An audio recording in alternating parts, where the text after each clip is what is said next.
feel the power? Can you feel the power? Feel the power of double XI. Positive Power 21.org. Internet radio. You are listening to Jerry Royce Live Worldwide Podcast. Hey, my name is Davis and I'm from Haiti, but I live in Dominican Republic. I'm here, Positive Power 21, Jerry Royce Live Worldwide. All right, what's going on, family? What's up? You're broadcasting out of Maryland, Chestertown, Owensville, Baltimore County. What's going on, family? This is Batman of Charm City right here on the Live Jazz Experience. And we thank you all for tuning in. Don't forget you can also catch these shows on Spotify, iHeart, Google, and Apple Podcasts if you're looking for a change of pace.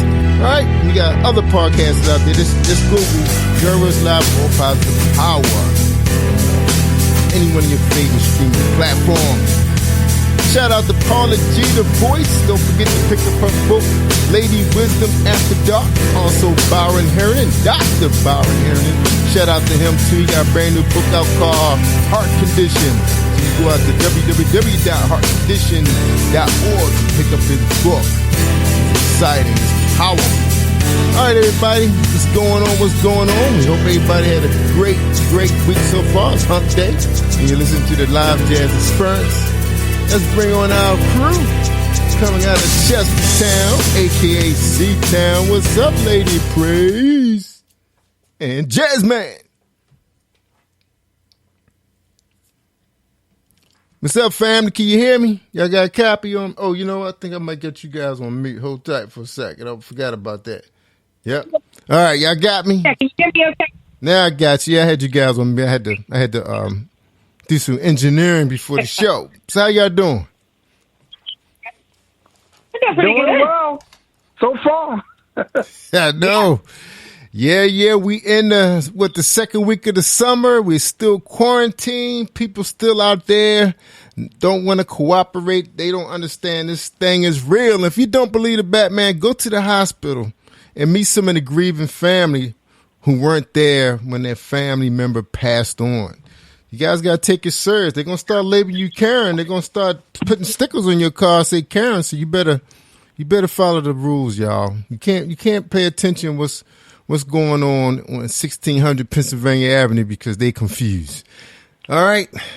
And they're very confused. Absolutely. They probably got it. That's probably where they probably got it. Because Batman had an ear infection for basically since 4th of July, and that thing can mess you up. So I can imagine what COVID-19 could do to your mind if you confused. Oh, absolutely. Yeah. Put you in denial. I actually just finished my the contact tracing course. So through Johns Hopkins. So it can really mess you up. Yeah, and it affects people, so many different ways, especially because it's still kind of new to the science and medical world, and with all that said, listen to what some of these doctors are saying on Messenger, because a lot of them are putting private videos out there, and they're saying how people coming in with other underlying issues, and this can just cause their whole endocrine system to go out of whack. Which means the body get confused. It thinks it's under attack, and everybody body fights things differently. It depends on how healthy you are. If you're not that healthy, it ain't gonna be that much of a battle, right, Lady Praise?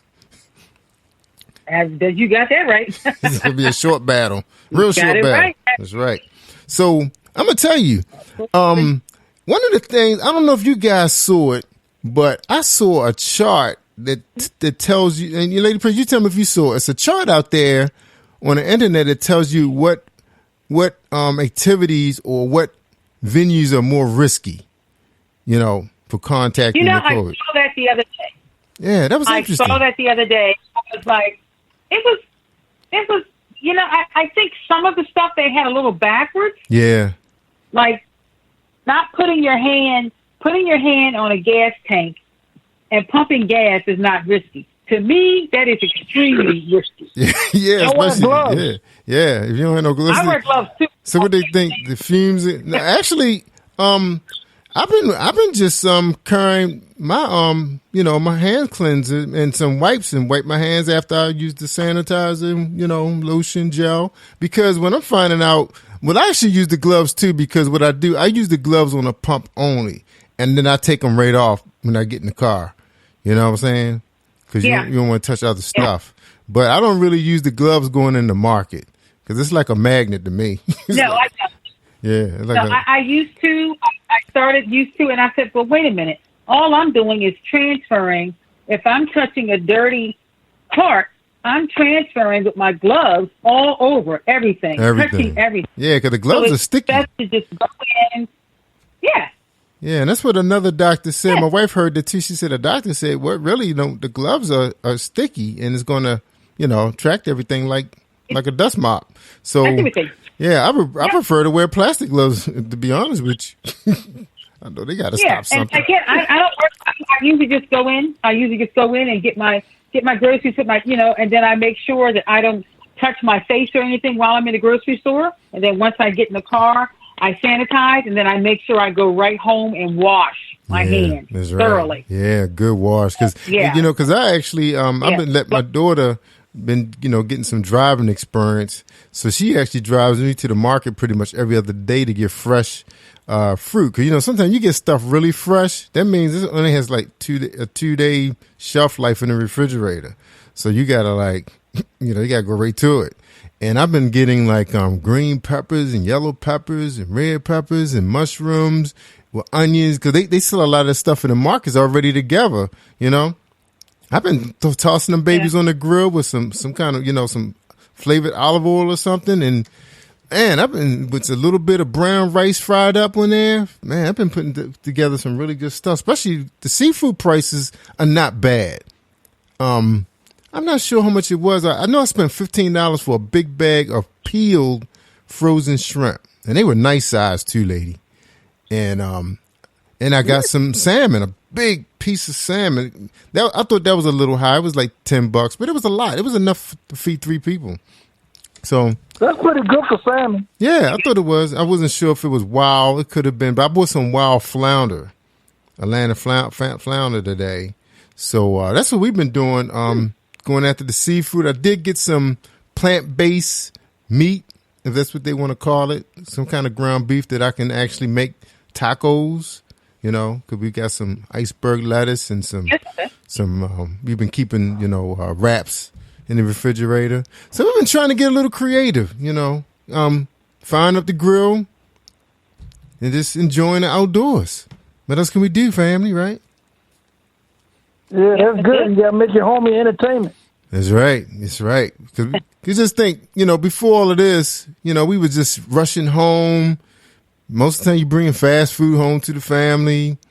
Everybody rushing to that TV spot. But whatever they do, whatever you do, and that's it. Lights out. Everybody doing their own thing, So, I don't know. Yeah, that's it, I'm going to send you guys a piece from the Alfred Street Baptist Church out of Arlington, Virginia. Pastor John Wesley. He had a really good piece on what's going on right now. This might have been the most powerful piece I've heard him say yet. And normally we watch two services, but after that, we didn't need no more. So I'm going to send that to you guys. I think you appreciate that. Just like that one piece we just saw on the Confederate. That was deep. So what you think of that?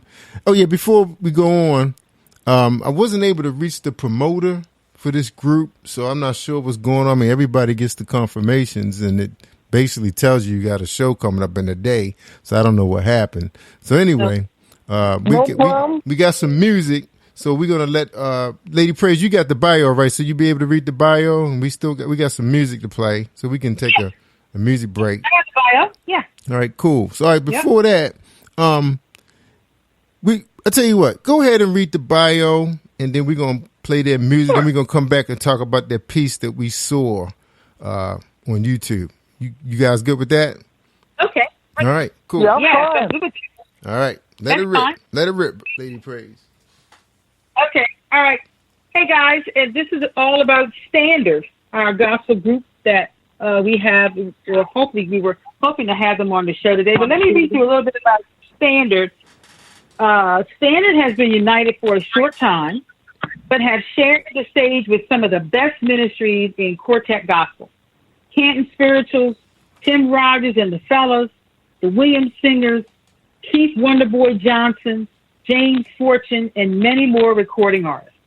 Standard released their 2017 freshman album entitled 8 New Beginnings, which was blessed to debut on the Billboard Gospel charts at number 14 and climbed the charts to number 5 in sales. Incredible.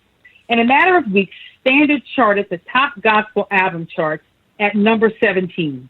The album features some of today's great talents and gospel artists. To name a few, Darnell Buster Williams, the Williams Singers, Charlie S. Brown and Jonathan Atkins, the Wells Brothers, Maurice Yancey, One Accord, Reuben Spearman, Soul Music, Mondre Bynum and Anthony Henley of Band Geek Music Group. Standard has a unique history in quartet music. They've been a part of some of the best quartet singing ministries in the city of Indianapolis.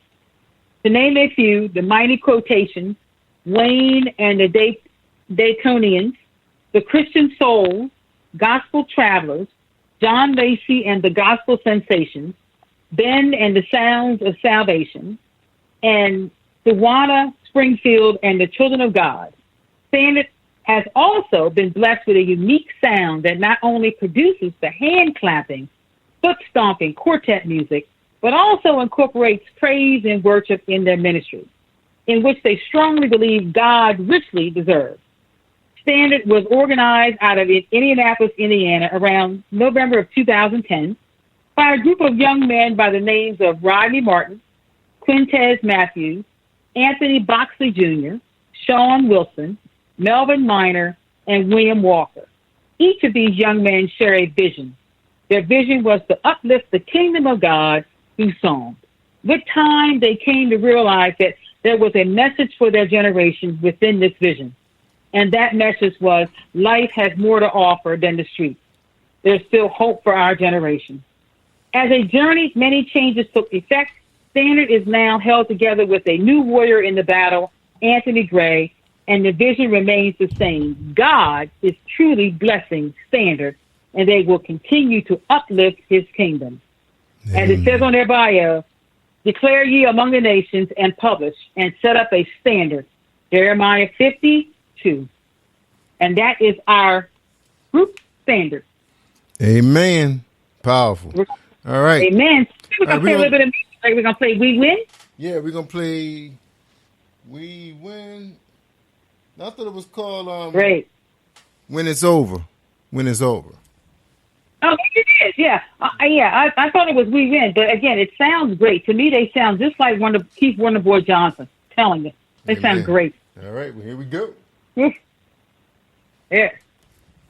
Voice Live Worldwide Podcast.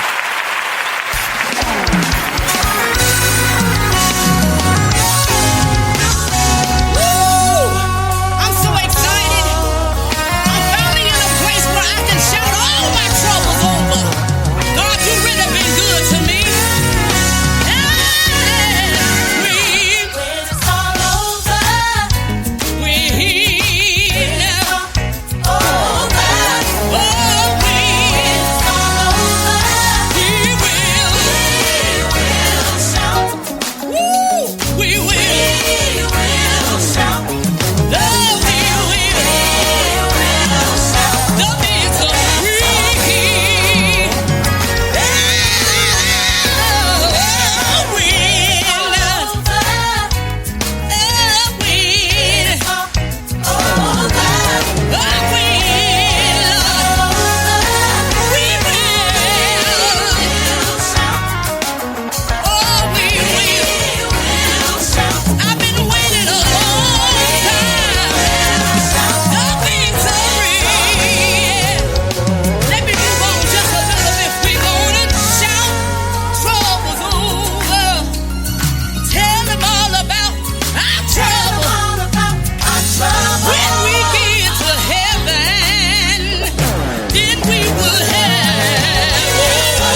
Man, I always loved that song. I've been listening to that song for a long time.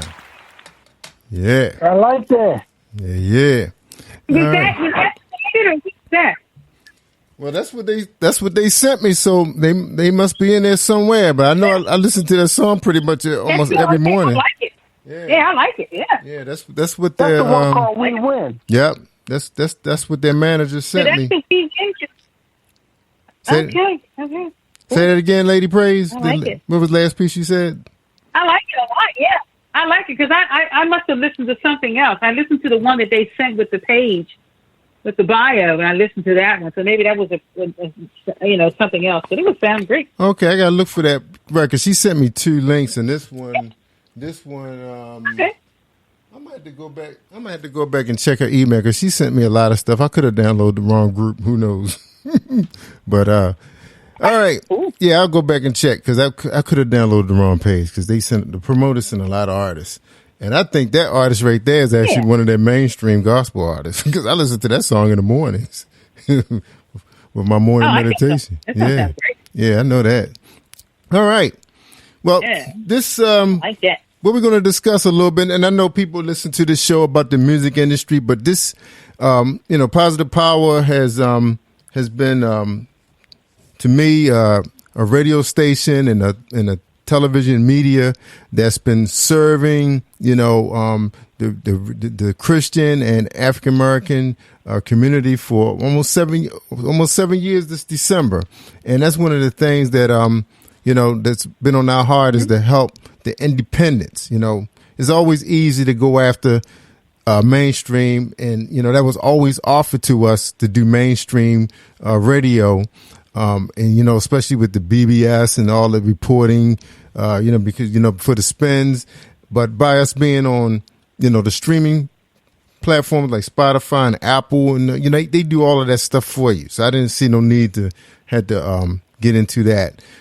Basically because we also all about talk and supporting individual who want to have an opportunity to shine for God's kingdom. And there's been some great people been on these programs, and some people have gone on and done some great things because of radio, and gave people opportunities to be in media, and gave young people opportunity for training and understanding media. So we always felt like we've been right in there, trying to support our people as they move forward in this world. But one of the things I do, I love YouTube, and I find that YouTube programming is so rich with content. Of course, you got to get in there and search for some stuff because it's some stuff that's made up too. But it's some really good, what I call cinematic journalism, where you got these guys that are really good at finding the story and showing the story at the same time, not just telling it. This guy from ACLU, name is Jeffrey Robinson. I want to call him Dr. Jeffrey Robinson. He's one of the top racial justice experts. He discusses the dark history of the Confederate symbols across this country and outlines what we can do to learn from our past and combat the systematic racism. I thought this was one of the best history lessons since I've been studying. I mean, I had a professor from Coppin that taught me over at University of Baltimore. He was from Nigeria, and I thought that was the best history lesson course I've ever had on African history. And this was like pre-Africa. This was before Africa was colonized, by the British, the U.S. All the European countries took a little chunk of Africa and made it their own, what it is today. But anyway, this guy basically took us through the whole formation of the Revolutionary War. Not the Revolutionary War. I think he did let it lead up to the Revolutionary War, but he talked a lot about what happened with the Civil War, what went on, and why the South did not want to give up free labor. And that was the whole bottom line. It was all about money and wealth, because the people don't realize Mississippi is one of the poorest states, but then before the Civil War was one of the richest states ever, U.S. history, along with Arkansas and the rest of them that was pushing cotton. you know, and then they felt like they had the power, you know, Cotton is king. And I've heard that used before, but I wasn't sure why. King Cotton. King Cotton, right. King Because they feel like they could control the North and the European countries because of what was coming out of the South. So family, real quick, Lady Praise, what did you get out of this history lesson from I call him Dr. Robinson? Well, again, a lot of that stuff I had at Thunder Hall. We did a whole big series of different. Devon Teat had our movie series, and I got a lot out of what he said because a lot of the statues, and why they don't want a lot of those statues removed was because back in the 1920s, a lot of those statues were put up by United Daughters of the Confederacy. Mm-hmm. And a lot of their money was from KKK. Mm-hmm. That founded a lot of those and built a lot of those statues. And they decided, they said, hey, we're going to, fine, if we lost the South, no, we're going to win because we're going to put those statues all over the country to honor and to intimidate Black people. Yep. And so, it's like, yeah. And so, again, like I said, what I got over was like, man, he's brother's deep because, I mean, he's telling it. He's telling it. This is stuff that I've heard for years now. And again, it's time that all this stuff it needs to come up. It needs to bubble up. Mm-hmm. And enough is enough. It's time. It's time. Yes. It's time. Absolutely. And you're right. You're right. And a lot of the statues need to come down. They need to come down. As we have an issue going on over here in Talbot County right now. That's a serious issue.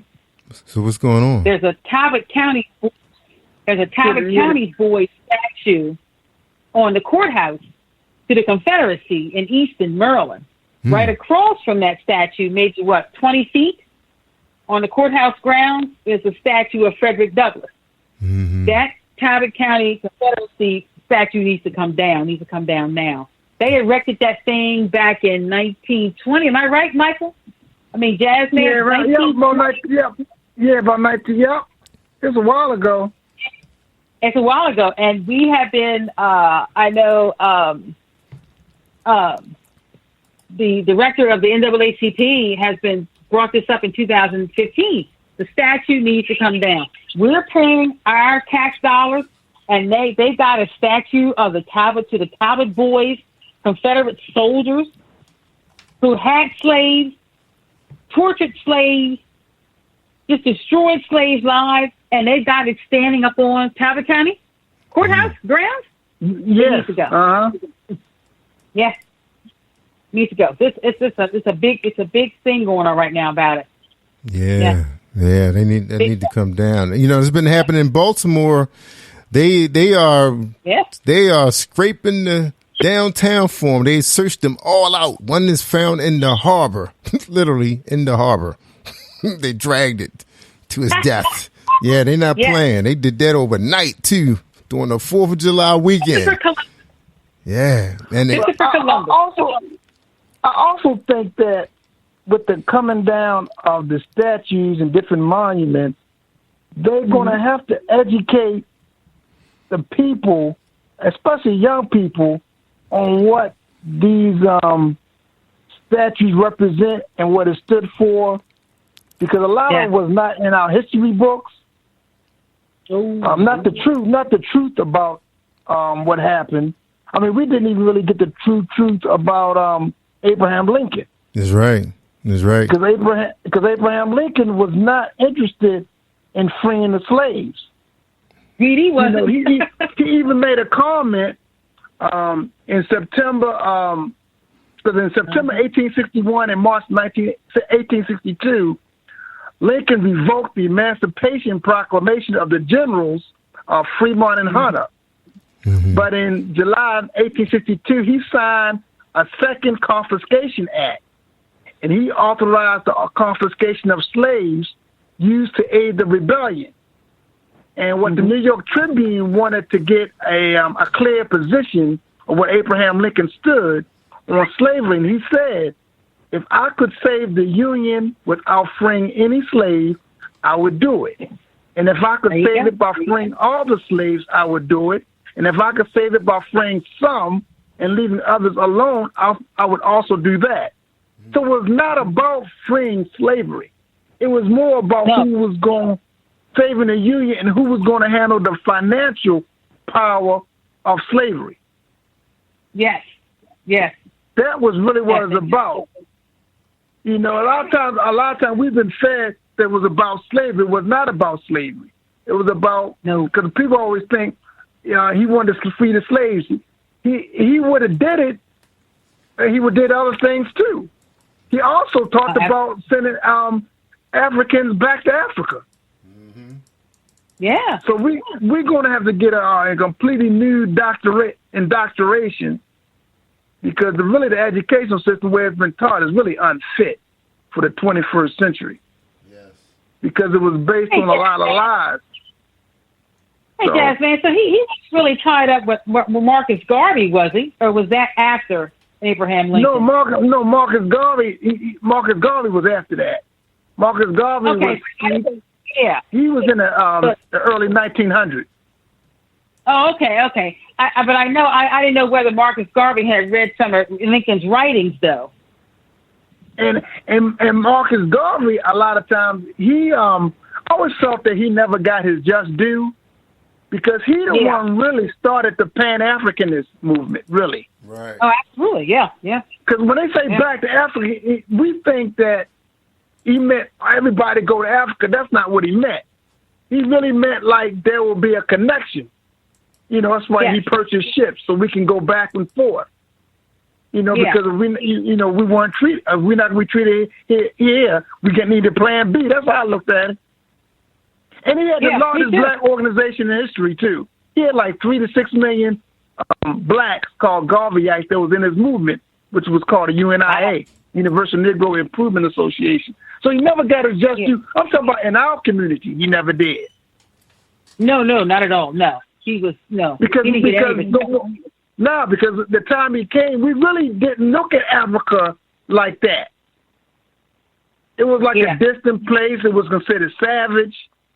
But he was a person that traveled, and so he was able to uplift our thinking.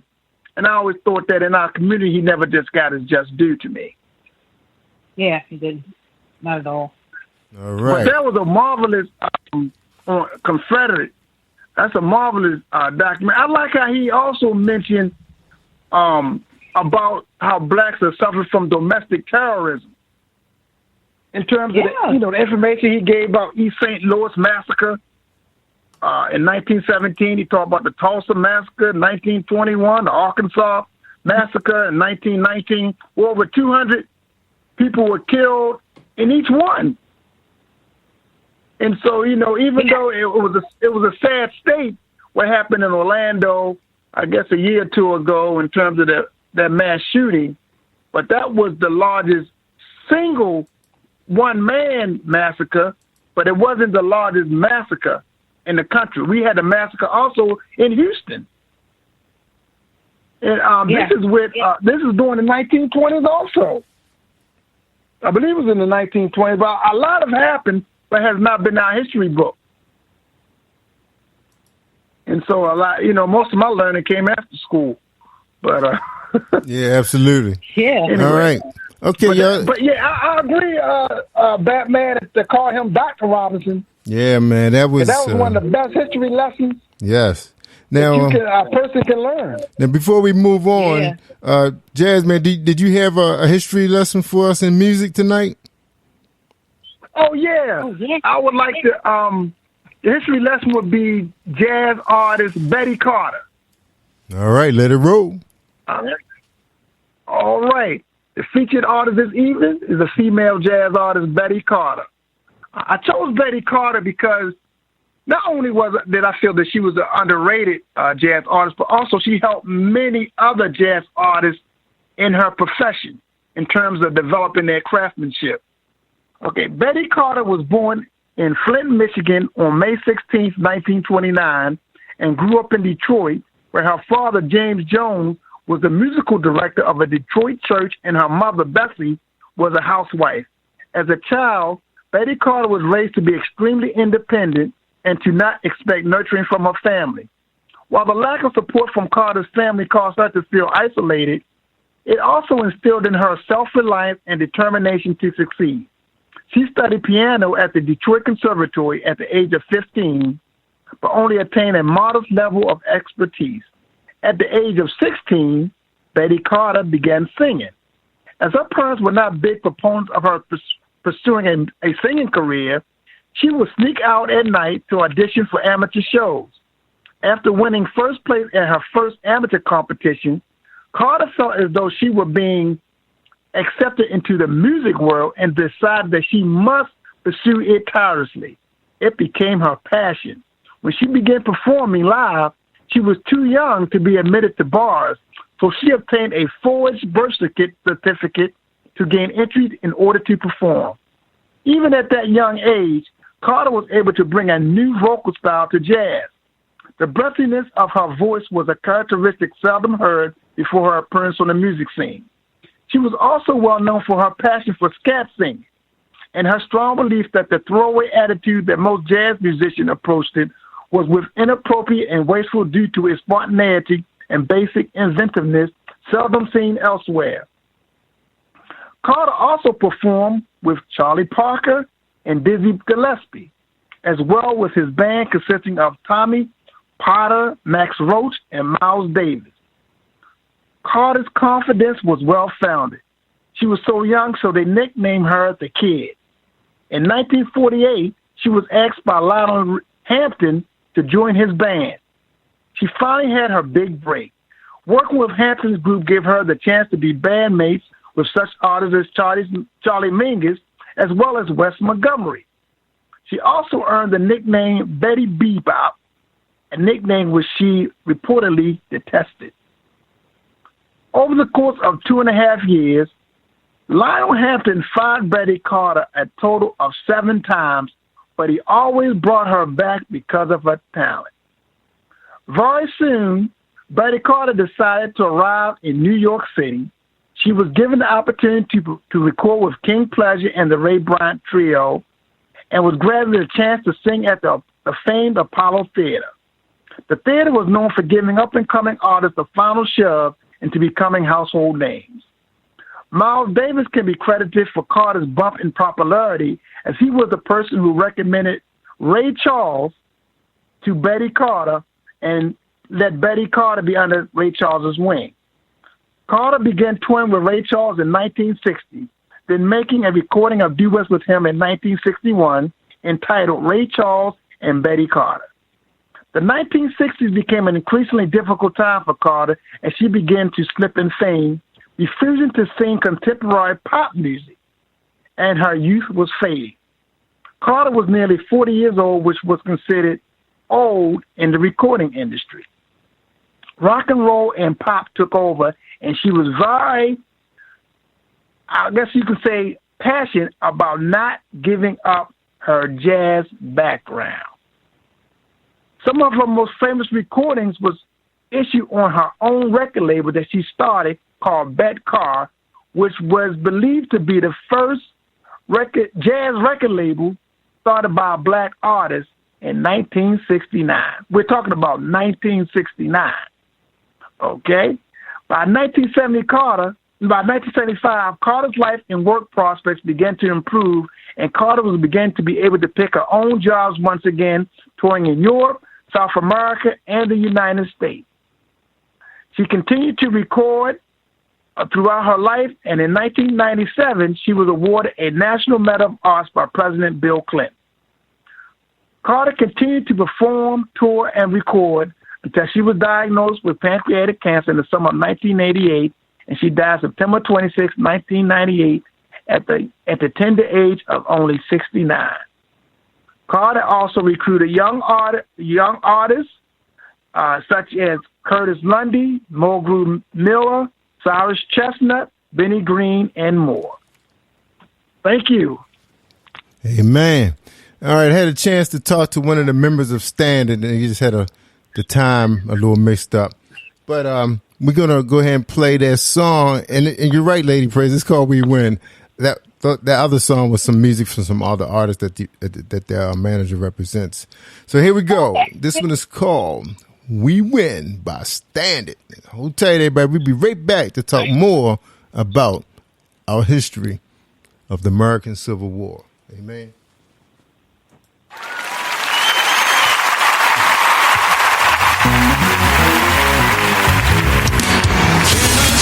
With you the good news the Bible says. Can I share with you the good news the Bible says? Can I share with you the good news the Bible says? When the battle is over, when the battle is over, oh Lord. Can I share with you the good news the Bible says? Is it alright if I share with you the good news the Bible says? Can I share with you the good news the Bible says? When the battle is over, when the battle is over, yes. Can I share with you the good news the Bible says? I would like to share with you the good news the Bible says. Ooh, can I share with you the good news the Bible says? Oh, when the battle is over.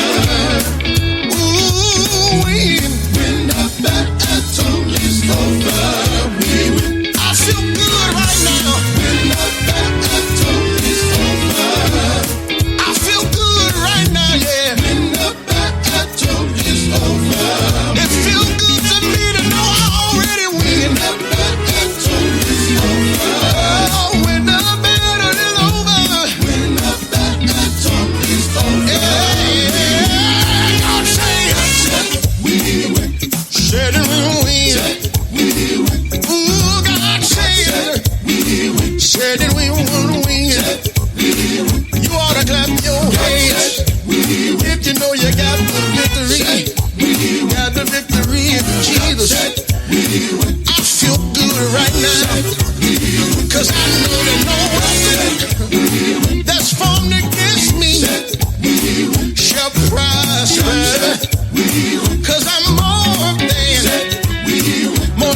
a conqueror through Jesus Christ. If you know that you're more than a conqueror, if you're more than a conqueror, one thing about it,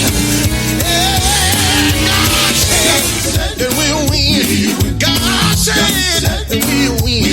The reason why that I know it, 'cause if you look in your Bible, the Bible says in Jeremiah 51 and 20, you are my war club, my weapon for battle. With you, I shatter nations. With you, I destroy kingdoms. It's good to know, it's good to know that we would win, no matter what. 'Cause God is, He's my weapon, my fortress. Win, so when it's over, win, when it's over, when it's all over, down here, when it's all over, down here, when I get up there, when it's all over, once we win, I'ma put on a long white robe. Hey, love that. Yeah, that was awesome. Yeah. Standard, ladies and gentlemen, we win. Yeah, I had just a moment to speak to one of the members of that group. We'll get them back, y'all. Yeah. So far, we are booked up, though, going all the way through August. It's going to be exciting. Also, unofficially, well, I'm just going to put it out there. We're going to be part of a big virtual concert that's going to be airing Saturday between secular and mainstream gospel artists. With Snoop Dogg leading the charge, Lisa Ray and Kiki Clark. They're going to be hosting a big-time concert on Saturday. There's some flyers floating around out there on social media. I don't have it in front of me, so I can't give you all the details, but supposed to be humongous, and they're looking at radio stations to be hosting some of these individuals. So we're on the billing. So hopefully that'll be happening on Friday. We'll let you guys know during the week who we be hosting on the show. So look for that. So it should be pretty exciting. Of course, a lot of us been watching a lot of our favorite talk shows on TV, and it looks like you're looking at social media with people zooming, and it's starting not to be any fun to me. I prefer to just listen to the audio, you know, just in reruns of some shows I've never seen before. I agree. Yeah, like Ellen been showing a lot of reruns of her show, and Kelly Clarkson. Yeah. I prefer to look at some stuff I've never seen before than to sit there and watch people on Zoom on my TV. I could be watching a movie. I agree. Yeah. I agree, because it's like boring to me. It's like, like give me a concert or something. Yeah. How am I going to look at you Zoom? Yeah, and and I don't understand why they not running reruns, because everybody has not seen all of Kelly Clarkson's shows before, and that's one of the things that the studios tell Paula G and I all the time. It's if you guys don't have a show ready, don't worry about it, because we get new viewers all the time. People are surfing and looking for stuff, so it's okay to go back and play, episode 1, episode 2. They don't have time unless you're showing a Christmas production. Other than that, they don't know whether it's live or not. So anyway, that's just my piece. I personally prefer Steve Harvey. Yeah, I haven't seen all his shows. Over any of the others. Yeah, and we haven't seen all his shows. I even go to YouTube to look at some stuff like Dr. Oz. I love watching Dr. Oz on this app. I go to his app and watch his show. Of course, my mom watches it all the time, but I just go to his app. Yeah, a lot of those shows, they have their own app now, and it streams really well on your device. It looks good. Yeah, and then you pick the shows you want to see. You look and see who the guest, what the topic is. Even Dr. Phil, we have never seen all of Dr. Phil's shows. He's been on for years. I like Dr. Phil. Yeah. I like Dr. Phil. That's right. Dr. Phil's pretty cool. Yeah, he's good. Here's some good stuff, man. Here's some good stuff. Anyway, we're going back. We're talking about the American Civil War and Dr. Jeffrey Robinson, his piece that he did in front of a group of predominantly white people. And with the way the camera was panning, you could see these people were hearing stuff for the first time. I saw a guy take his glasses off. He was just crying, and he was in his 40s. And some people knew some of the history because you could see them repeating some of the stuff back, under their breath when he was saying, showing some of the clips. And that piece, tell me, Jazz, man, how you feel about that piece they did with Muhammad Ali when he was being interviewed? And was that David Frost that was interviewing him? I thought it was David Frost. I don't know. I don't think that was David Frost. Maybe it was a European show. I think it was. It did look like him, though. Yeah, it did look like David. It did look like David Frost. David Frost or Howard Cosell? Yeah, it wasn't Howard Cosell. David Frost. Yeah, it was David Frost. It might have been David Frost. Yeah, because David Frost was he was pretty popular with the African Americans. David Frost. Yeah. Yeah, he was. Yeah, Muhammad Ali was very profound because he was talking about how he developed his views as a young boy and a very young man through his own experiences. Yeah. How he was talked about how he always questioned his mother. Mm-hmm. Why this is this way? Why, he's talking about white and black. Why there's a white Jesus on the wall? Why is the white cake, the angel food cake, and the chocolate cake, the devil food cake? Yeah, he really. went on and on about that. Right. In terms of white and black.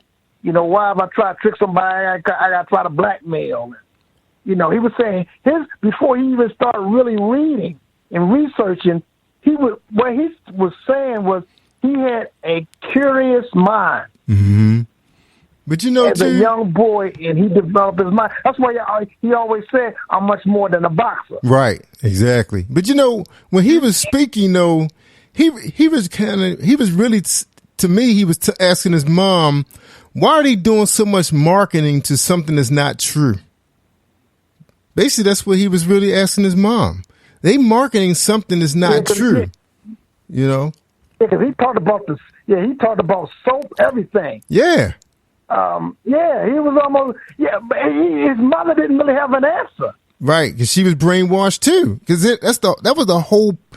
People, I saw this one piece, and you guys should try to find this piece. There was a piece that this guy did. He was a cinematographer out of California, I think out of the film school, and he had a clip with Adolf Hitler was having a meeting with his leadership, and in that room, he was telling them his plan. This was before everything happened. This was like his plan. He said, I did not invent this. He said, I am not recreating the wheel. Because he was speaking in German, of course. But he was telling his leaders that he's going to take a page from what the Americans did to the Africans. That's all he did. He did exactly what they did. And then he marketed it. Yeah. He marketed so that they could believe him. Remember, he was jamming that stuff down those people's throat. Remember, they used to have vehicles driving up and down the street saying the same thing over and over again, that they are the superior race. That's all he just was he had to put it in their mind because, in Germany, they did not dominate Germany. Because remember, they led in unemployment. The Germans led in unemployment during that era. I think what has really hurt in America in terms of dealing with black, we were stripped of everything. So we didn't have like a base, even if we had encouraged like this is wrong, we didn't have really the base to like say, this is my plan B. Right. Yeah. Because yeah, like if you look at a lot of the revolutions that happened in other countries and throughout the world, they might have been under evil and wicked regime, but they had a culture that they could go back to as their plan B. It was more like they just were assimilated. But remember though, Mike, they weren't taken from other countries. They were that was their community. That's where they were born. And remember, America wasn't a natural soil for the Africans. Remember? They were brought here, so it was kind of a difference there. For the revolutions in the other, especially in South Africa, because that was their country. They made up over 90% of the population. So right? Yeah, I think what it is that we have to start to whether it's done in the churches or nonprofit organizations or our homes, but we have to re-educate the truth of what has gone on because we have the black experience is unique than everybody else. Right, exactly. It's even more unique than the Native Americans and the Hispanics because the Native Americans and Hispanics still had something of their own language. Right, exactly. But we were stripped of everything. Right, and brought from in so many different parts. That our story, because if we look at, we were talking earlier about the statues and monuments, they should never been put up. Right. Could you imagine, and you mentioned Germany, that Germany to this day got Adolf Hitler and Himmler and all them other people. Even in Poland. Madness, Poland too. Up at statues. Right. So that it almost looked like we're in a country that turned a blind eye to reality. Right. Because if it really was about slavery, why are they up anyway? Right, exactly. Because, we think about it, because if slavery was so bad, we wouldn't placate any slaveholders. Yep. Whether it's Thomas Jefferson, George Washington, the guy, Francis Scott Key had slaves. Right, exactly. He's singing his song. Right, and he rewrote it. It's almost like America has to make a choice. Either we're going to deal with truth. Yep. Or we're going to continue to deal with the falsehood that's been going on. Right. Right now, America is sitting on. It's because what happened was, and also blacks got to realize when you see all this, the reason that it's called Black Lives Matter because we haven't treated like our lives matter. Right. And nobody else has. That's why they called it that. And nobody else has neither. Because look at this. You got to look at too, Mike. Everything that he talked about was part of a system. It was all planned how, even though they lost the war, but you look at that whole thing was the fact that the northern states only reason why I believe that the northern states was loyal to the Union is because they was jealous of the wealth of the South. To me, it was always about money. It wasn't about the lives of the black people. It was always about money. If you look at the Constitution, they're talking like property. Right. They're not talking like human beings. But they were slave. What did he say? But what did Mr. Jefferson say? Law was because you property. But Mr. Jefferson said that out of all of the people that wrote it, I think was 3/4 of them were slave owners. So that's why it sounded like that. It was written that way. They weren't really willing to give it up. They were giving up their wealth. It's almost like you saying. It's like almost like, to me, and I guarantee it, and this is probably going to be the truth that's going to come out. The only reason why slavery was abolished is because the Northerners was jealous of the Southerners. The Southerners had all the wealth. They had it. If you look it up, Mississippi, Arkansas, Alabama, all those cotton states, they was going to control the United States. That was that, and he said it in his piece that that's what King Cotton, and they knew it. They was going to control the North. Eventually, it would have got to the point where they would have been buying territory in the North. Yeah, because that part not really talked about how a lot of the South, well, I forgot how many states, had succeeded. Yeah. You know, they weren't a part of. They didn't want to be a part of it. They had their own financial system going. Yep, exactly. It was all about you, right? It was all about who. And you know what? If you really go deep in what you just said about that financial system, remember when we got to a point when the Africans got to a point in Oklahoma in Greenwood, which they call it Tulsa, but I think they actually was living in Greenwood, their own township. They had so much wealth that they was actually loaning money to some of the poor farmers in that area. Remember? But then it got to a point where They were. and because I heard this before too, and this was a real good cinema piece that's on YouTube. This guy said that the bankers, the rich people in Greenwood, Oklahoma, they couldn't even make their own decisions on how to spend their money. They had to go through a white financial advisor, and a lot of times they was being ripped off. He was getting rich off of their money. So they couldn't even really say, "Oh, I'm going to do this and do this." Oh, you can't do. You got to go through him first. And they had more money than they did. So a lot of that came out. So like I said, a lot of this, and I told people all the time, whenever there's a crime involved, there's two things that could be involved. But most of the highest part of the sin is jealousy and envy. Those are the two most deadliest sins, is jealousy and envy. And that's what happened during the American Civil War. And basically the American Revolutionary War too. A lot of that, because the British had slaves at one time. And then, of course, they turned the cheek. Things changed with them. And then, of course, remember, they were able to convince a lot of the African Americans to join them. Remember, when he talked about the, what was it called, the colonial Marines? These dudes were some bad dudes, man. They were like Navy SEALs.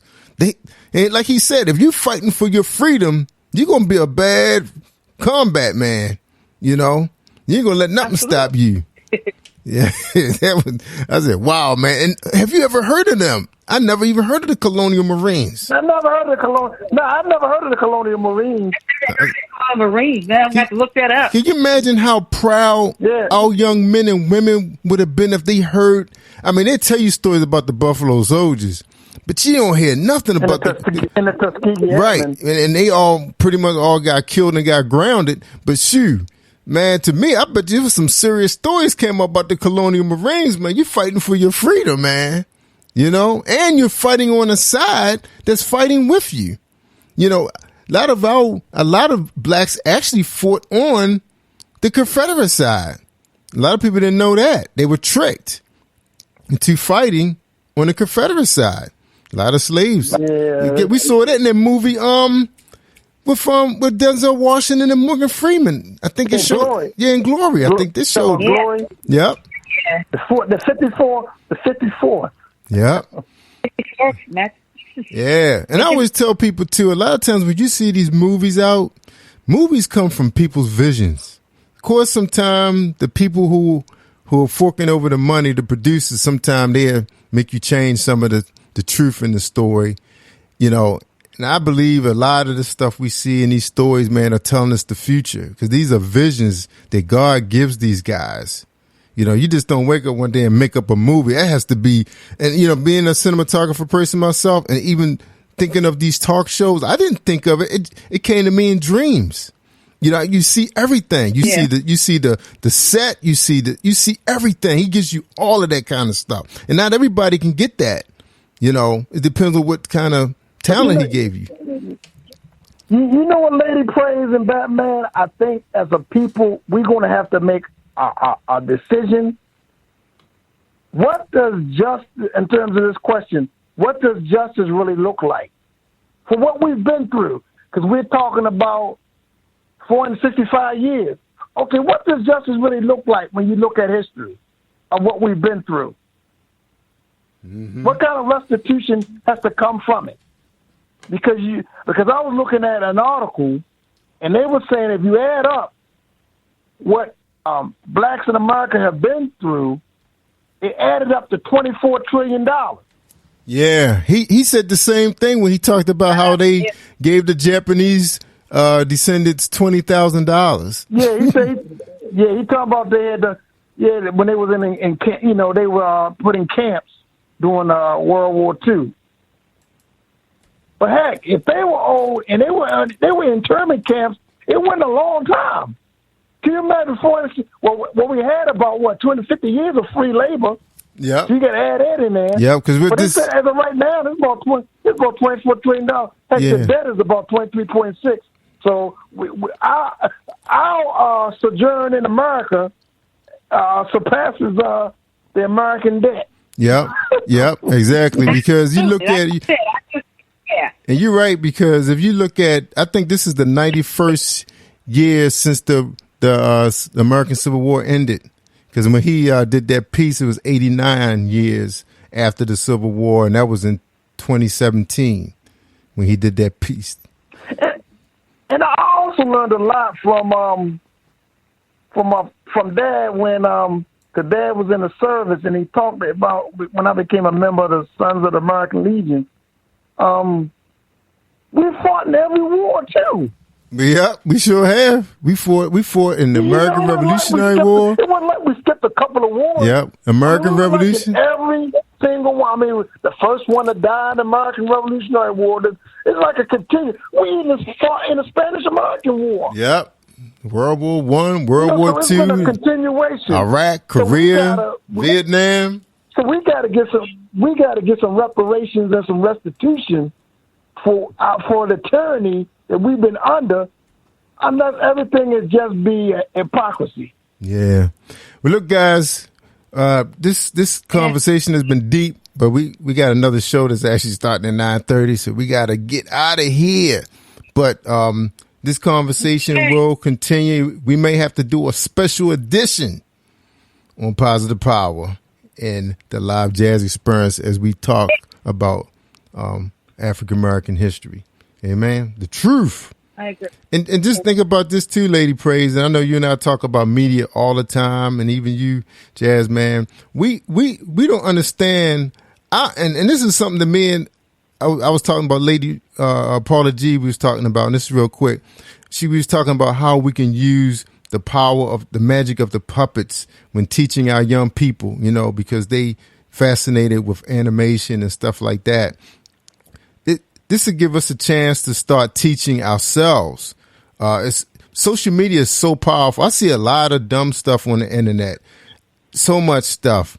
And I just think that if we start sharing a lot of this history, like I shared with you guys weren't the only one I shared that video with, and people have been blown away by that. You know, it's like, wow. Yeah, that thing powerful. Yeah, it's a lot of this stuff out on YouTube. That's what I said. I love me some YouTube. Now, I admit, sometimes I do get caught up in watching the car reviews, but Believe me, when you start finding some of these documentaries that some of these people have gotten grants for to do, you're going to be blown away. Just look up some of the stuff. Like, look at what started the World War I. What started World War II. It's some deep stuff. You start really seeing how evil this country really is when you start seeing how World War II got started. You're like, wait a minute. We started that. Yeah. Wait till you guys start. And I ain't talking about the stories that they told on the History Channel. Yeah, because we were financing it. Well, I say we. The U.S. was financing it. Right. Before they were backing it. Yeah. Before they say, "Oh, we went too far." Yep. So check it out. So that's my advice, everybody. We gotta get out of here, but check it out. I wonder if they're gonna say that about the Black Lives Matter when they're gonna say, "Okay, now they're going too far." Yep. Hold on, before you move on, Jazz, man. We're gonna have to get out of here, y'all, because the next show great starter. But look, we have a special dish. We'll talk and we'll decide on a date that we'll do a big piece on this, because this is so important right now. And we have control of our own media right now. You know, we ain't biting, we ain't begging 92Q or 103 for time. We got our own. All right, everybody, stay connected. Coming up next is Becoming You with Dr. Diane Duckett. That's right. She's transparent, she's powerful, and she's teaching. It's all about you. All right. Thank you for joining us right here on the Live Jazz Experience. I'm Jerry Woods Live Worldwide, a.k.a. the Batman of Charm City. And that was Lady Praise and the Jazz Man. Connect with us next week, next Wednesday, starting at 8:30 p.m. Eastern Standard Time with another special guest and brand new music. Amen.